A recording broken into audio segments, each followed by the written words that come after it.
If you open up your Bibles to the book of Revelation, chapter 13, verses 11 through 18. And it reads, "And I beheld another beast coming out of the earth, and he had two horns like a lamb, and he spoke as a dragon. And he exercises all the power of the first beast before him, and causes the earth and them which dwell therein to worship the first beast, whose deadly wound was healed. And he does great wonders, so that he makes fire come down from heaven on the earth in the sight of men. And he deceives them that dwell on the earth by means of those miracles which he had power to do in the sight of the beast, saying to them that dwell on the earth that they should make an image to the beast, which had a wound by a sword, and did live.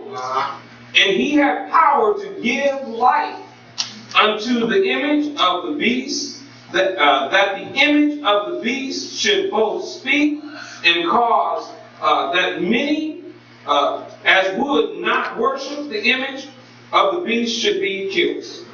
And he causes all, both small and great, rich and poor, free and bond, to receive a mark in their right hand or in their foreheads, and that no man might buy or sell except he that had the mark or the name of the beast or the number of his name. Herein is wisdom. Let him that has understanding count the number of the beast, for it is the number of a man, and his number is 666. Amen. Amen.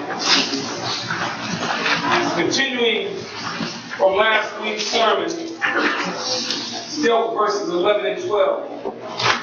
We saw in verse 11, we saw the identifying qualities of the false prophet. Introduced to you this false prophet. Weeks prior to that, we introduced to you the political leader, the Antichrist. The false prophet that we see here in this lesson is one who is to point all the attention to the Antichrist. If you notice in verse 11, John said, I beheld another beast coming up out of the earth, and he had two horns like a lamb, and he spoke as a dragon. I shared with you the deceptive nature of this beast. First of all, two horns like a lamb. The lamb is a deception. It's like a lamb. The word like means similar to or such as a lamb, but not really a lamb, because the next adjective says that he's a drag, or a noun calls him a dragon. He spoke as a dragon. And when you look at that, he looked the part, but he was so deceptive that he will have the ability to suck people in and to draw them in, to mesmerize them, to hold them in awe of him, to draw them to the place where they will be deceived by his foolishness. He's going to raise up a world religion that's going to come about during the end times. That one world religion is going to come about, is going to cause people to worship the Antichrist, which in turn will worship Satan at that point. If you look at from verses 12, 13, 14, it talks about his deceptive power that he has. In that, it says that he exercises, or he carries out all the power, the authority of the first beast, which is Antichrist, which was before him, and he does it in the sight of him, and he does it according on his behalf. And here's what he does. He causes, present tense, the earth and them which dwell therein to worship the first beast, whose deadly wound was healed. Now we begin to see in verses 12 and 14, the phrase, them which dwell on the earth.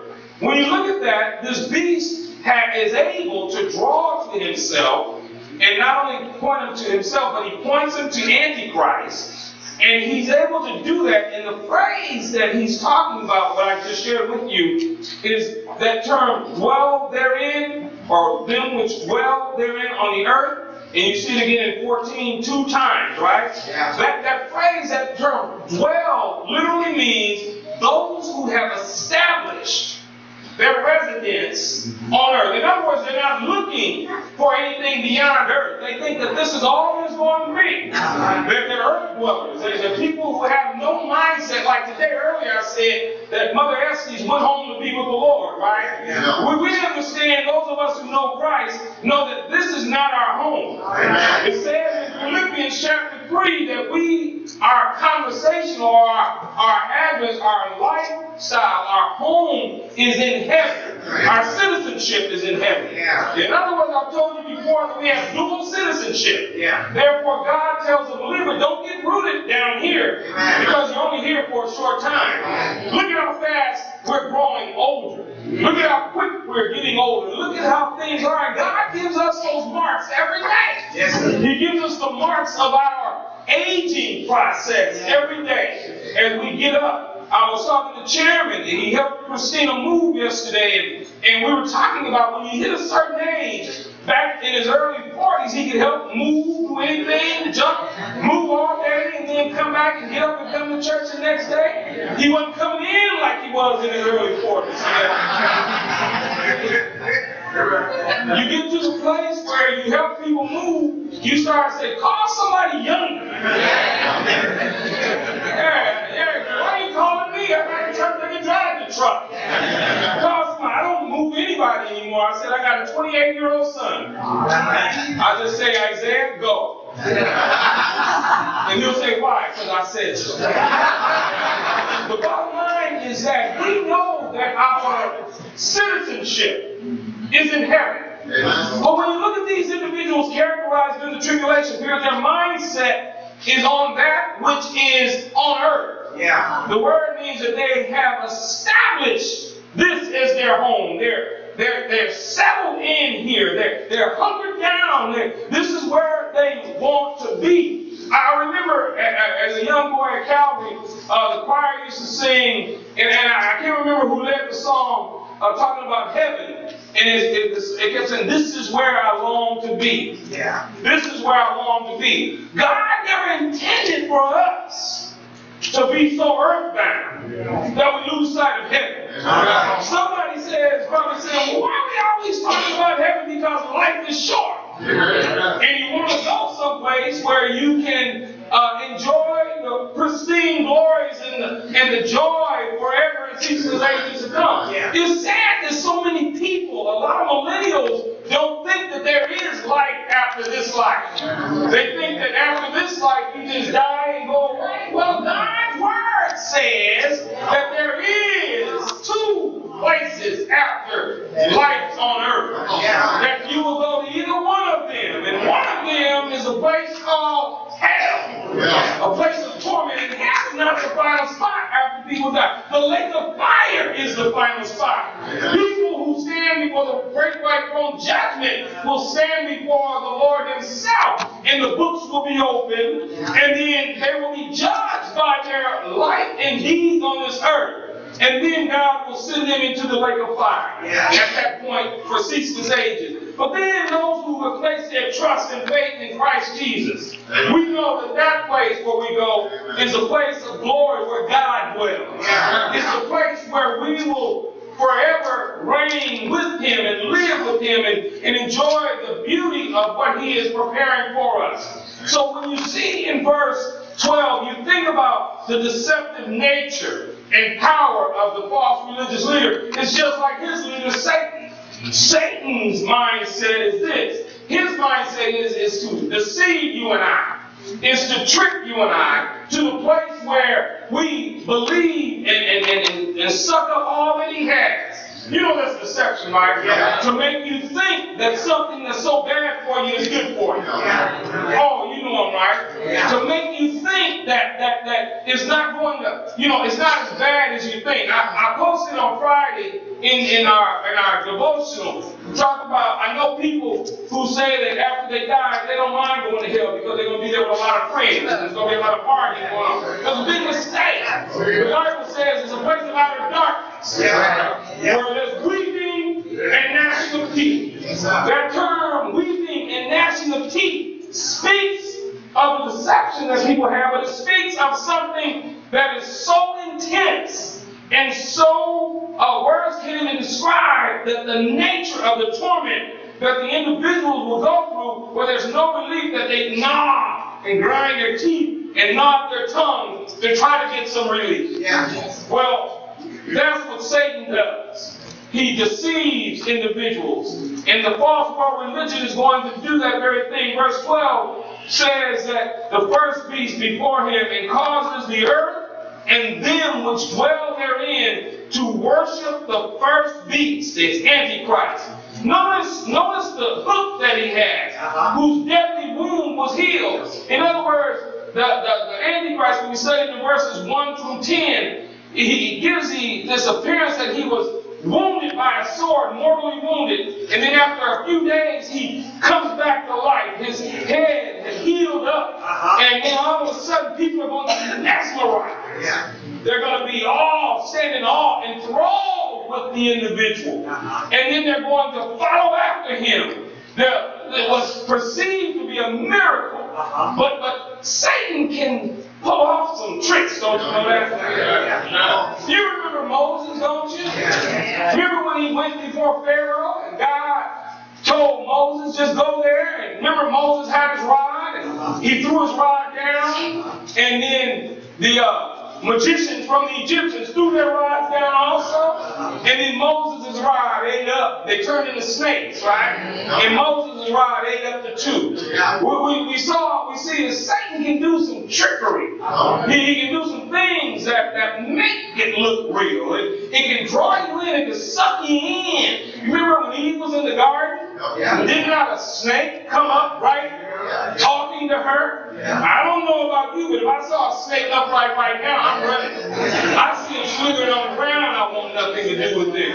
I'll go across the street and run around. I saw a dead snake one day when I was walking. I stopped, went across the street, and went around. I didn't know if it was real or fake. It might have been fake, like it was dead or whatever. I don't trust snakes. Alright?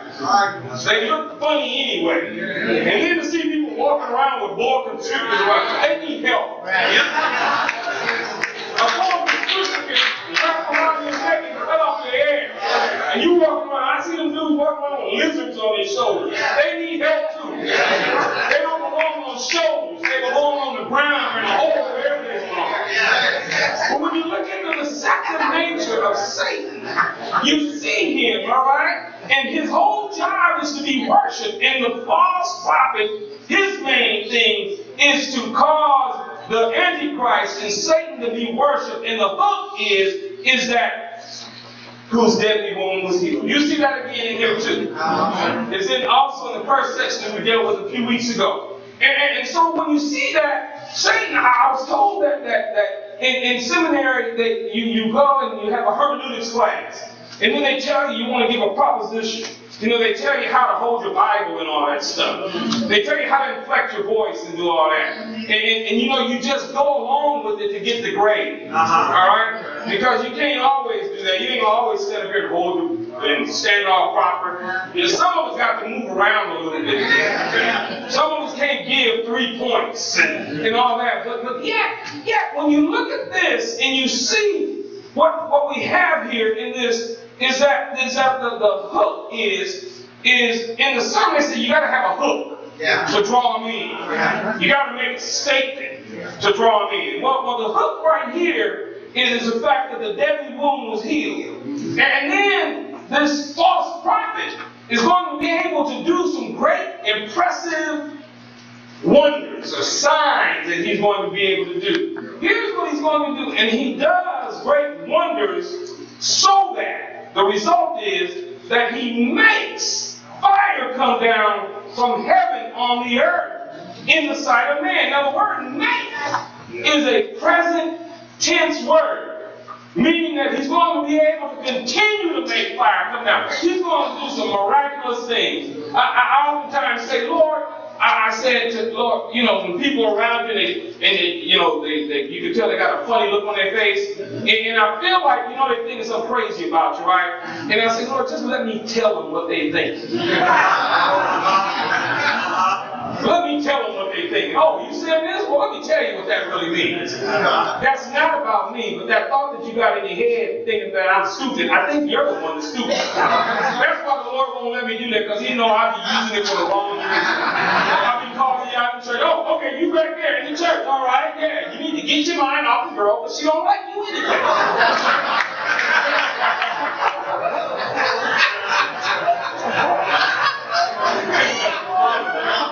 You may think she cute, but she don't think you cute, Daddy Duck.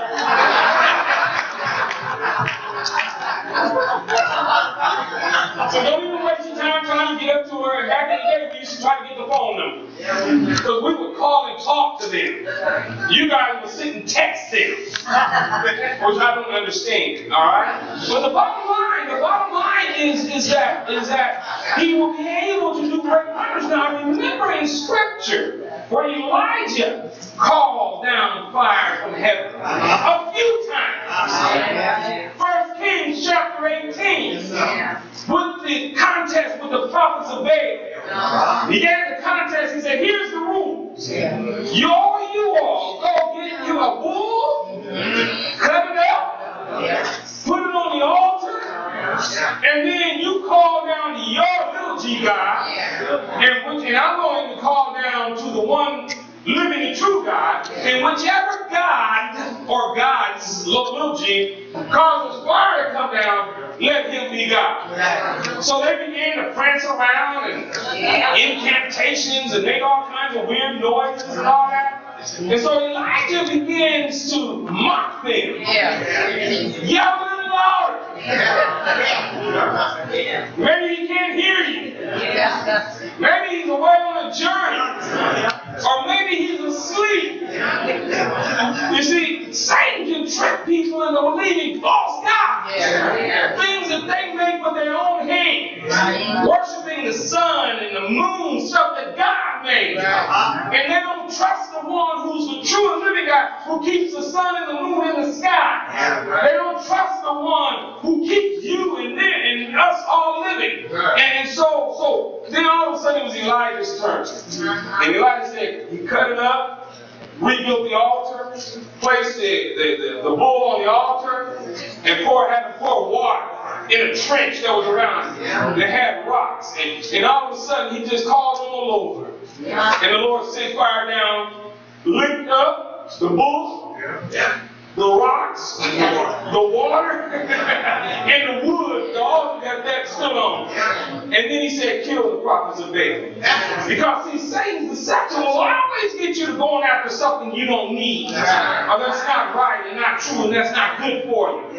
God said, I am God. I'll have no other gods before me. He said, I'm the only one. I'm the one that keeps you upright. And the sad thing about it, so many people are deceived even today. Into thinking that he's not real. But I got news for you. One day you will see that he is real. It may be too late, but then you will see that he is real. So when you look at this, so he's able to make fire keep coming down from heaven on the earth in the sight of men. Again, men will see this and be drawn to him. Oh, he can do fire from heaven. And the heaven is not where God dwells, it's the sky. He can call it down from the sky, and fire will come down at that time, all right? And it could be trickery like pyrotechnics. It could be that. We don't know. Or God could let him call fire down from heaven. When you look at verse 14, it says, and he deceives them that dwell on the earth. Those who have an established residence and they're settled here by means of those miracles. Those miracles are the hook. They're the draw that mesmerizes people, gets their minds to thinking. The word mesmerize means to hold the attention of someone to the exclusion of all else, or so as to transfix them. And so when we see that, they're mesmerized. You ever had something catch your attention? In the middle of something? It just caught your attention, right?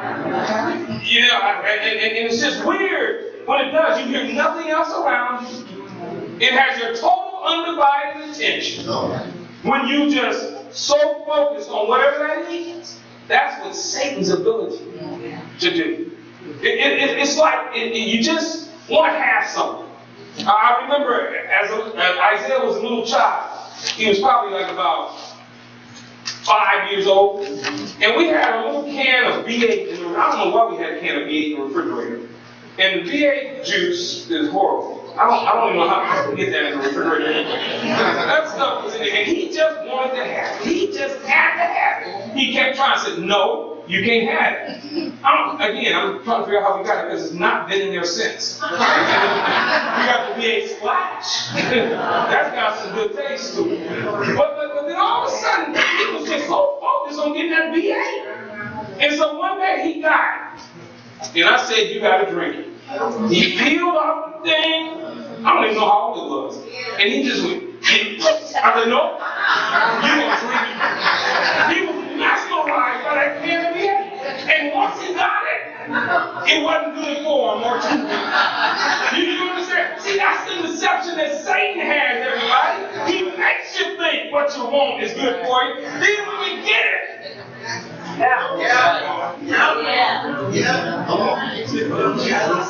it's the second. I'm talking to some people who have some life experience. You know what I'm talking about. You know how it may look good. May even smell good.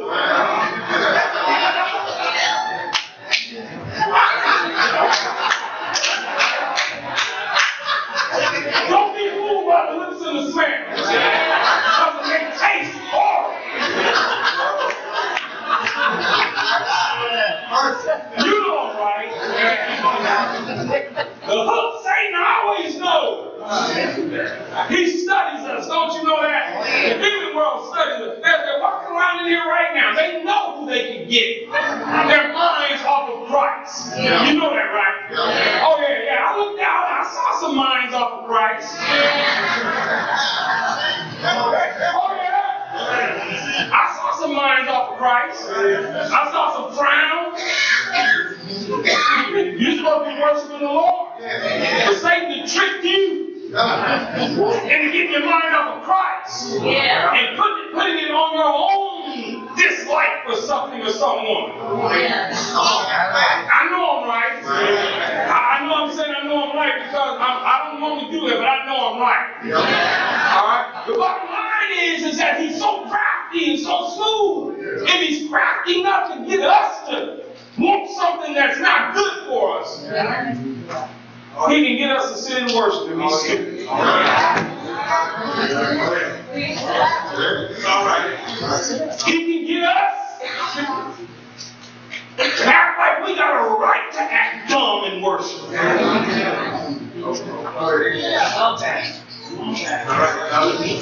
supposed to be worshiping. And yet we let our own preferences and dislikes get in the way. That's a shame. And we learned in the Bible conference that about Ananias and Sapphira. And you know what Dr. Moore, he was talking about. There are some things in the book of Acts that are normative. And there are some that are descriptive. And we sure ought to be glad Ananias and Sapphira is descriptive. Because if God was still taking people out for lying to the Holy Ghost, and then also sitting up in worship with an attitude, there'd be a whole bunch of dead folks off up in here. You ought to be glad. Now, not too long ago, now I'm not saying there's a reason, there was somebody at Greater Light that died right in the middle of worship service. And the people, God still. But the bottom line is Satan is so crafty and so smooth that he will try to do that. So these great wonders, the hook that gets them, and he's able to deceive them, those who dwell on the earth, those who are just so earthbound, they don't care about things. And he does that by means of miracles, which he had the power to do in the sight of the beast, on behalf of the beast, and saying to them that dwell on the earth. And he tricks them into making an image to the beast, which had the wound by a sword and did live. In other words, see, this is the beast that he's saying that was killed mortally, he will say. And people are going to look, but look at him, he lives now. Now, who is he mimicking? Who is he trying to mock? Jesus. He's trying to mock Jesus, right? Because Satan has nothing original. He has to imitate everything that the Lord does. Right? And yet he can't even imitate it good. Because he can imitate it only for so long, and God lets him imitate it, right? And then all of a sudden, it comes crashing down on him, because God always counters what Satan does. And so he's going to trick people into making an image. Now, what does that sound like? You remember when old King Nebuchadnezzar built a 90-foot high image, and then gave out a decree that when you hear the band playing, wherever you are, fall down and worship the image. And that was another one saying, you need to fall down, because when you worship the image, you worship me. That's what Nebuchadnezzar was saying. And so in the process, he had a couple of rebels. You know who the rebels were, right? Yeah. Shadrach, and a big Negro, right? Shadrach, Meshach, and a big Negro, and Abednego. All right? And yet, because you see the contrast between earthbound and heavenbound. The contrast is that there were other Jews that were taken with Hananiah, Mishael, and Azariah. Right? And yet they bowed. But Shadrach, Meshach, Abednego, Hananiah, Mishael, and Azariah, they didn't bow. Because they knew who their God was. And they really didn't give two snaps of their fingers. If the music played, they weren't going to bow down. No image. Those of us who are settled in our residences in heaven, we don't bow. We don't bow. Because we serve the King of Kings and the Lord of Lords. And we don't bow just because somebody said bow. No, the faith will bow. Those who are not genuine will bow. But when you look at the situation, that he tricks those who dwell on the earth who are so mesmerized by his ability to pull off these fake wonders and things, that they will build an image. And they will begin to worship an image. Now, I don't ever want to bow down and worship something that I built. How foolish is that? You built it, you're going to bow down and worship it. That's dumb. That's dumb to do, right? Because what I built, that means I created. I put it together. And so if I'm going to bow down and worship it, it can't do nothing for me. That's right. I need you to bless me right now.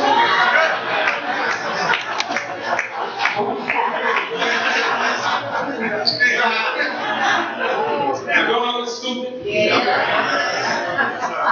Now I'm just putting on. So on Facebook Live, I was just putting on. Don't nobody take a clip of that. Look what they doing in New Paradise. That's worshiping to the podium. Worshiping to the podium. No, not so. Not this lifetime. Not the one to come either. But the bottom line is that the mesmerized, they're enthralled by, because of the ability to, they believe that his mortal wound was healed and that he lives again. And notice verse 15. And he had power. He had the ability, the authority to give breath unto the image of the beast, that the image of the beast should both speak and cause that as many as would not worship the image of the beast should be killed. Now, you know, in the days of Hollywood, you could make anything do anything. It's been brought up a few times about Yoda. You guys remember Yoda? Yeah. Star Wars? Yeah. The little funny looking creature? Yeah. Right? And when you watch Star Wars, you really looked at that thing and thought it was real and it could talk, didn't you? Somebody said, no, I didn't. But if if you really had a mind to where you looked at it and you were honest, you just didn't want to say, yeah, because I said that right now. But some of you said, yeah, it did look real. I thought it was real. But it looks like it could talk. Hollywood will be able to do that type of stuff. Technology can do a whole lot right now, right? You know why I unplugged our Google Home? So one day, I was talking and I said something, and I said Google, and the thing said, I don't know the answer to that. I said, you coming apart, buddy. Yo, I am not. Somebody listening in all the time? I don't think so. I don't need Google Earth. Our Google Home, whatever it is. I don't need Alexa. Right. I'm getting ready to cut the cell phone when I'm not using it off. Because I don't want Siri hearing anything I got to say either. Alright? The bottom line is there's some artificial intelligence out there. So it's not far back. Imagine if it was 30 years ago when we talked about that. People say, oh, that stuff ain't gonna happen, because 30 years ago we were still in the 20th century. And they had not come with all this new technology now. They got technology know where you are. That's why when they said they can't find anybody, they're lying. They know where you and I are. Oh, they can hear us talking right now. They got some high-powered microphone. You think we whispering? I heard that. This is like our mothers back in the day. Right? You can turn and just have a moment. I heard that. And you got to shoot upside the back of your head. I'm looking at some people who know what I'm talking about. Yeah, they can even throw it around the corner, can't they? You can do a curve. I'm sorry, Mom, I didn't mean it. Yeah, it's like a boomerang. I'll say it again. I don't think so, Mama. Mama, you reign, you rule in this house.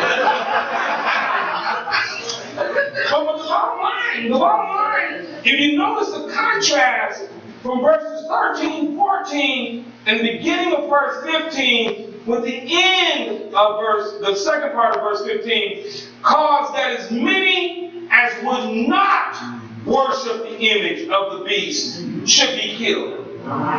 Here are those who are resolute in terms of their trust in the Lord. What it means is that they will not bow down to what the order of the day is. No matter what happens, no matter who threatens them. This is how you know you're in Christ. That whatever society says, and you say, I'm not going to do it. And you don't have a care about not, you say, I'm just not going to do it, and I really don't care. Or you're deeply rooted in Christ. But it's the compromisers. You guys hear what I'm saying? They're the ones. Because during that time, it's going to become so horrible. It's going to be so dreaded that people, just to feed their babies, are going to say, I need to feed my child. And you know how that is. That's how you get people. How did God judge his people? The children of Israel. He cut off the rain. When there's no rain, you can't grow crops. Animals can't eat, can't graze. And God says, now you turn your back on me. Here's what I'm going to do to get you back to me. Did not he say, if I shut up the heavens that there be no rain, or send the locusts to devour the land, or send my pestilence? He said, now if my people who are called by my name will humble themselves and pray and seek my face and turn from their wicked ways, then will I hear them. God will always hear. So whenever our food supply, it looks like it's threatened, it causes us to do. You have people who will do anything to feed their families. And yet, during that time, there's going to be a totalitarian government, world government. It's going to set up, and it's already in place, you guys. You know, right? European Union. It's already in place. We've got the one world banking system coming. I told you last week that they're going to stop pretty soon. You can't have multiple bank accounts because they say that they're trying to stop money laundering and trafficking and all that stuff. And I tell you what, I said, ain't no my bank account, no, ain't no trafficking. Nobody traffic.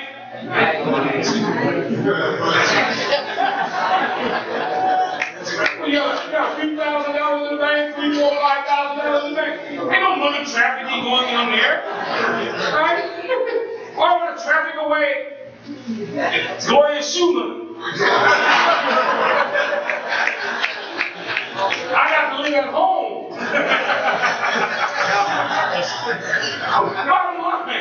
Bottom line, see, all that stuff is being set up. One world banking, one world government, all that stuff is set up for the coming of Antichrist. It's just about here, everybody. And then, so he caused that as many, notice this, the resolved nature, would not worship the image of the beast should be killed. They say, let happen whatever happens. Because I believe like this, that for the believer, just like in 1 Peter, read 1 Peter when Nero was going crazy against Christians. And I believe that for the genuine believer, that the harder it gets, the more we long for our heavenly home. I believe that when it gets difficult, God says, don't worry, I got you. Oh, you let it happen one day, but yet I got you. Don't worry, because it's just transitioning time. When you think about that, it does something to stymie and stifle Satan. Because when Satan knows he can't hold over yours and my head, death, he's a toothless tiger. Can't do anything to him. But as long as he's got people afraid, get ready to that. See, let me give you a little hint how you can not be afraid. You immerse yourself in the knowledge of Jesus Christ, learning who He is according to His Word. Look at the strength that God builds up in you, and look at the promises that God has given you. Look at, and you recognize, and you're not so earthbound that you lose sight of that. You lose sight of the fact I'm not here to stay forever.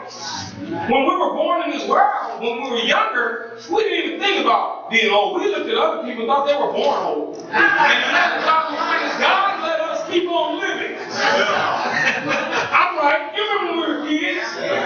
You see them old people, boy, they old, man. They old. They old. Now people looking at us like that.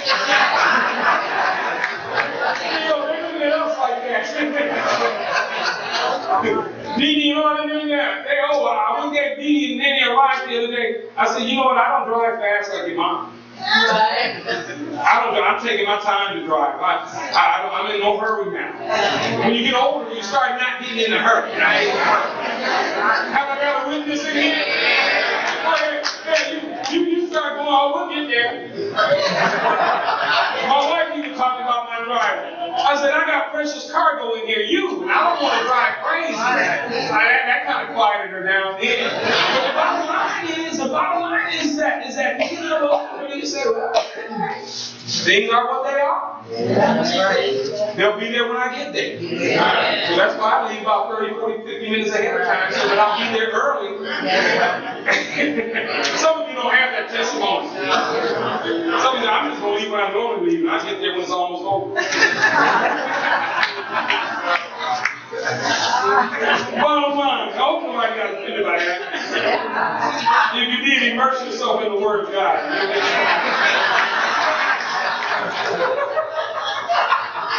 I'm not looking at anybody. You know who you are. Take out a mirror and look at it. Bottom line. All right. You know I love you too. Look at this. So you see the contrast from verses 13, 14, 15, the first part of 15. And you see those who are resolute in their relationship with the Lord. And notice this. Notice what the false prophet is going to do. And he's going to cause all, both small and great, rich and poor, free and bond, to receive a mark in their right hand or in their forehead. Wow. You know, you guys remember when the barcodes first came out? Yeah.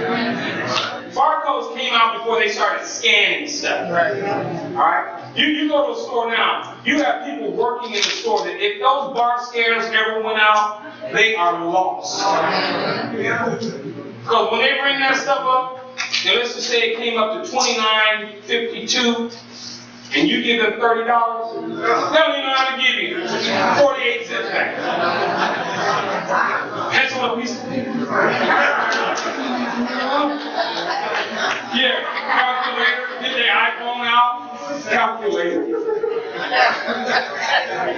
But the bottom line is that he's going to make it where only those who receive this mark are going to be able to do business. So they'll either have it on their right hand or on their forehead. However they're going to do it. You know now that there's a family, this has been back in the 90s, in Florida, that had a chip inserted into each of the family members. Yeah. You know that dogs and cats, the animal control, they put chips in them so that if they get lost, they can find them. Yes. All right? And you know technology, they know where we are. Yeah. All right, they know. I don't have a chip in, but you don't know if you go into surgery. If they put a chip in you. All right? All right, get a scanner and go home.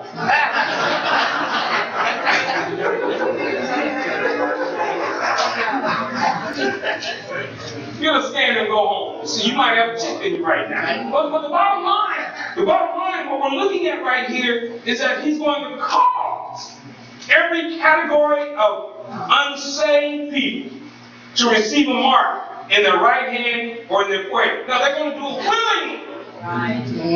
They're going to do it willingly. Well, look at the dilemma that puts during the tribulation time on a believer. The dilemma is am I going to be able to eat? Or am I going to have, or not going to be able to eat? And that no man, this mark that they put is the word that they have, kargama. And what it means is, it means that by this mark that they have, it's going to be either, it was what a slave would receive at the time, this kargama. And it's a mark that is engraved, etched, branded, cut, or imprinted. Now, these are things that identify people with the Antichrist. Yeah. We all identify with something and somebody. Your favorite sports team, right? You identify by wearing the jersey, the cap. You identify by wearing the colors of the sports team. You identify with that. Some people, and there's nothing wrong with it. Look, people say that getting a tattoo is a sin. It's not a sin. All right, I know that somebody's like, it's not a sin. No, it's not a sin. But you ought to watch what you tattoo on. All right, here's why. If you get one of them Oriental markings on you, you don't know what that says. You don't know what that says. Have to say, I'm the biggest, dumbest idiot on the face of the earth because I'll let them believe, I'll believe what they said that this means peace. And then the Oriental person goes, that don't mean peace. I mean, you're the biggest, dumbest person on the face of the earth. And we all want to identify. And as a matter of fact, we as believers, we identify with one another. Oh, when we come into the sanctuary, what's the name? What's the term we call? Hey, brother. Hey, sister. Yeah. No, we do it. We identify. Why is that? Because we say we're in the family of God, right? Yeah. So we all identify. Nobody's an island unto themselves. God tells us to fellowship. But during this time, the only way you're going to be able to economically make it is to identify with the beast. Yeah. All right? And so when you look at that, verse 17 says, and that no man might buy or sell except he that has the mark or the name of the beast or the number of his name. Right? All right? So the mark of the beast or the name of the beast or the number of his name. Now, the term name represents who and what the person is all about, their renown. I played this game many times with you. You mention a person's name, by your reaction on your face determines what you think about that person. It speaks of their reputation. All right, I'm not going to mention anybody in here today. All right, but the bottom line is that I will identify with somebody because names mean something. God looks at that. So that person, you either going to get the name of the individual, the Antichrist, or you're going to get the number of the Antichrist. Okay? Now, there are some identifying marks of that Antichrist that are characteristic to the Antichrist, and we saw that. And only those who have that characteristic will get that mark. Alright? So when you look at that, verse 18 says, here is wisdom. This is a warning given to those during that time and to us right now.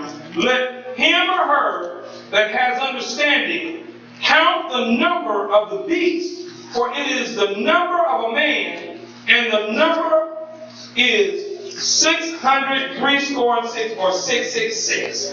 Some manuscripts say 616.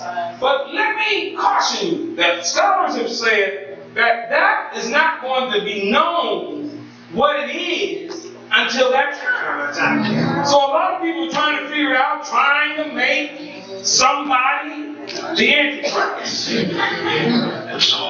Alright? Somebody tried, back in the 80s, they tried to say it was Ronald Reagan because it had Ronald Wilson Reagan and all 6 letters in his name or something like that, they were saying. And you can't say that. Because it talks about the person who's the Antichrist is going to be mesmerized. But there are some marks that people get. Now let me tell you something. I got some marks. Somebody said, You can say, all you want. Every one of us. Anybody in here got some scars on them? Yeah. Oh yeah. But let me tell you something. You got some marks on you too. And here's what those marks are. There's some reminders. You ever burn yourself? Yeah. Ain't got a scar? Yeah. Now that scar is a reminder. Stay away from the fire. You ever got into a fight and got clocked?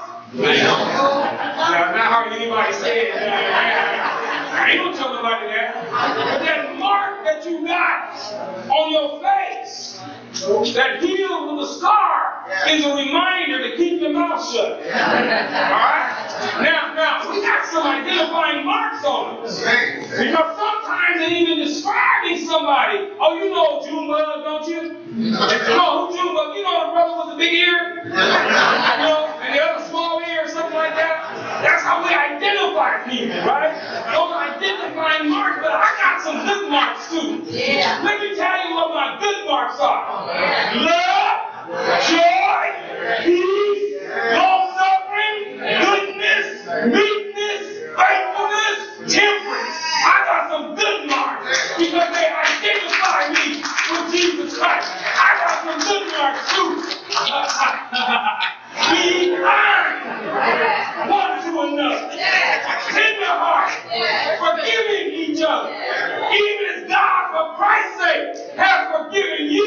In other words, even though you may do me wrong, I still won't hold it against you. I still can forgive you. Because see, I identify with Jesus Christ. Because he forgave me. Therefore, I can forgive you. Therefore, I got some good marks. Meekness. Meaning, I don't want to retaliate every time you act crazy with me. That I'm able to look at you and pray for you. Because I know that it is not always you that's acting that way. Sometimes the enemy gets a hold of us. I've got some good marks. The best mark of all, called the cross of Jesus Christ. The cross of Jesus Christ identifies me with me. Paul said, I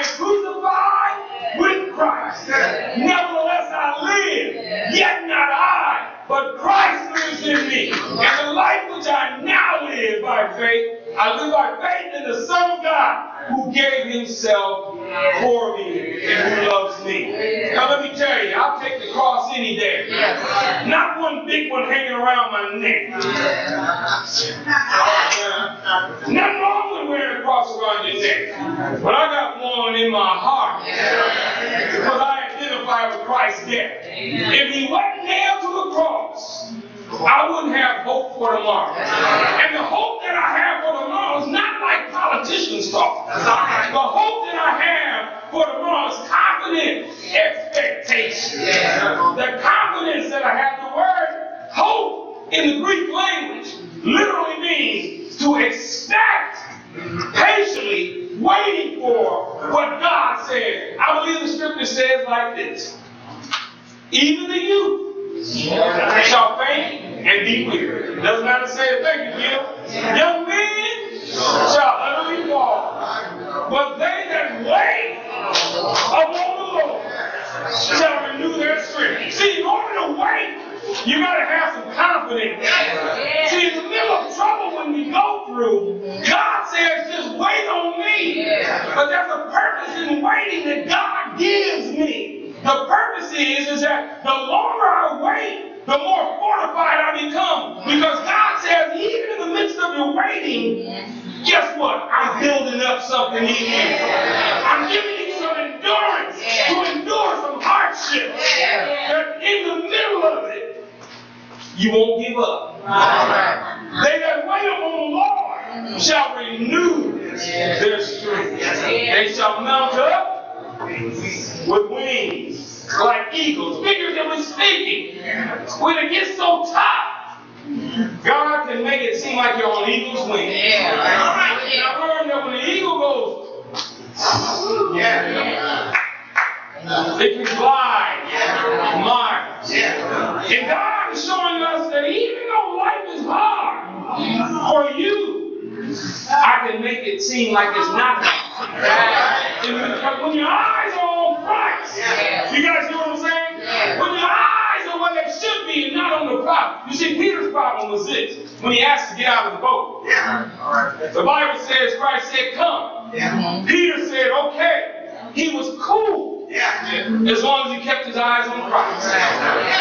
But the moment the Bible says when he saw the wind, and like I said before, you don't see wind, you see the effects of the wind. And when Peter looked away from Christ, he began to drown. But he had sense enough. You guys didn't hear me, did you? Some of us don't have sense enough. He had sense enough to say, Lord, save me. And the Lord reached down and got him and picked it back up, and they walked over to the boat, got on the boat, and got to the other side. See, when your eyes are where they ought to be. Somebody's not hearing me right now. Oh, don't let the distractions keep your eyes off of where they ought to be. Distractions don't come every day. You walked into church and there was distraction. I'm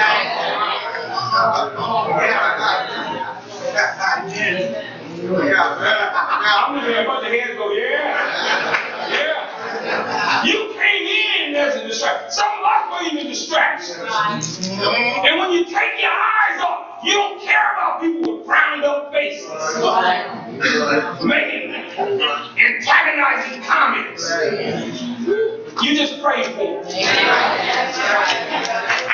Pray for them that they either come to know Jesus or that they grow up. Because see, they're a distraction in worship. Everybody may not be as strong as you are. May not be able to overlook things. God will deal with them. You just turn back your face to Jesus. You keep looking at wherever He is. Somebody might say, that's the stupidest thing. I'd rather let Him fight my battle than me fight my battle. Many have fought their own battles and got their behinds kicked.